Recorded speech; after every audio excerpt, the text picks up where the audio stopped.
Hi everyone, and welcome back to our English pronunciation and prosody session. To get started, I want you to watch a short clip. In it, you'll see a native English speaker correcting a non-native speaker's pronunciation of the word Martin. Aston Martin, Zagata. What? Nice. It's not pronounced Aston Martin Zagata. It's pronounced Aston Martin Zagato. Let's talk about Aston Martin. We have two pronunciations. We cannot pronounce it with a fast D. We cannot say Aston Martin. We have to say Aston Martin with a T, or we have another way to do it. We can take the T and make it a stop T. Mart, stop the air. Martin, and fall to the N. Martin. This is the most common way to pronounce it in America. Aston Martin. Now, the native speaker points out that the T sound in Martin can be pronounced in two ways, either as a clear T or as a kind of choking sound in the throat. But here's the interesting part. That explanation isn't quite right. There's actually only one natural pronunciation here, the choking sound, which in linguistics we call a glottal stop. So, before we dive into the details, let's talk about why it's not really a true T sound in this case. A true clear T only happens when the letter T appears at the beginning of a word or at the beginning of a stressed syllable. When you pronounce it clearly, there's usually a small puff of air. T, T, T.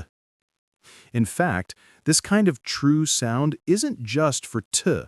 It also happens with other English stop consonants like P and K. Listen carefully. Pat, top, cat. Each one has that tiny burst of air.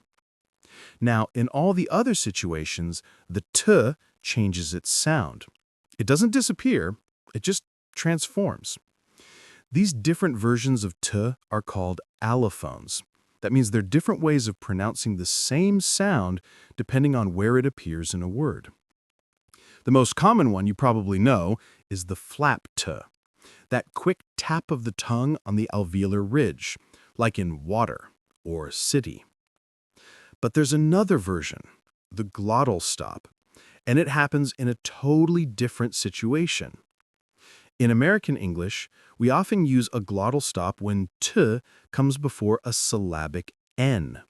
That means the N forms its own syllable, like the UN in button or mountain. Here's what's happening. When T comes before that syllabic N, your tongue doesn't move up to the alveolar ridge like it normally does for T. Instead, the sound is made in your throat. Why? Because both T and N need the tongue in the same place, right behind your teeth. But there's a problem. For T, the air needs to pop out of your mouth. For N, the air needs to go out through your nose. And the air simply can't go both through the mouth and the nose at the same time. So, what do English speakers do? They close the vocal folds in the throat for a moment, stopping the air, and then release it. That's the glottal stop. You can hear the exact same sound in the middle of the expression, uh-oh. That little catch in your throat between and o, that's it. That's the glottal stop. These words have a glottal stop. Beaten, bitten,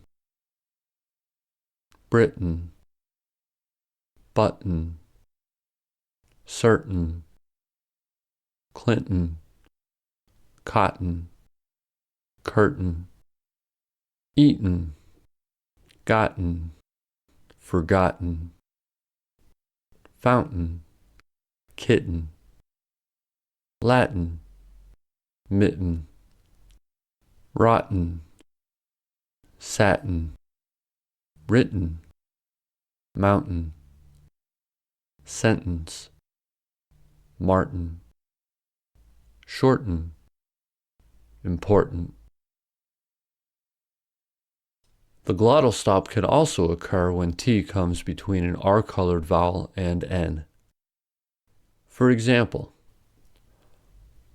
partner, kindergartner, smartness, expertness, shortness.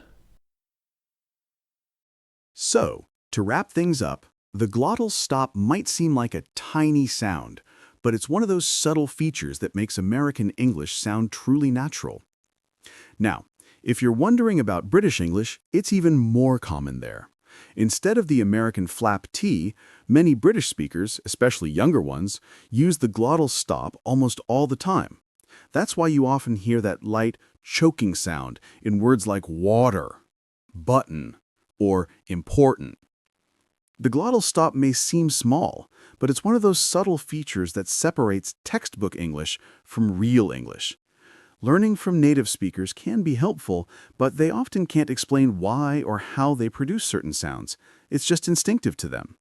That's where Dr. Byrnes' pronunciation and prosody courses are different. Dr. Nanhee Byrnes, a Korean native, learned English the hard way by asking questions not just about how to pronounce sounds, but why they work the way they do. Finding that most native speakers couldn't answer these questions, she turned to linguistic research to find clear, practical explanations.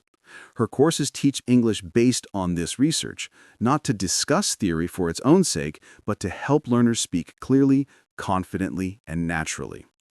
The course is narrated by Dr. John Byrnes, a native speaker.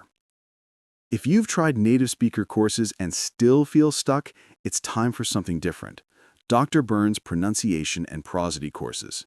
Previously available only on Amazon and Audible with 5-star ratings, they are now also available on Dr. Byrnes' website in both audio and video formats. Thanks for watching. Remember, mastering English isn't just about copying sounds, it's about understanding why they sound that way.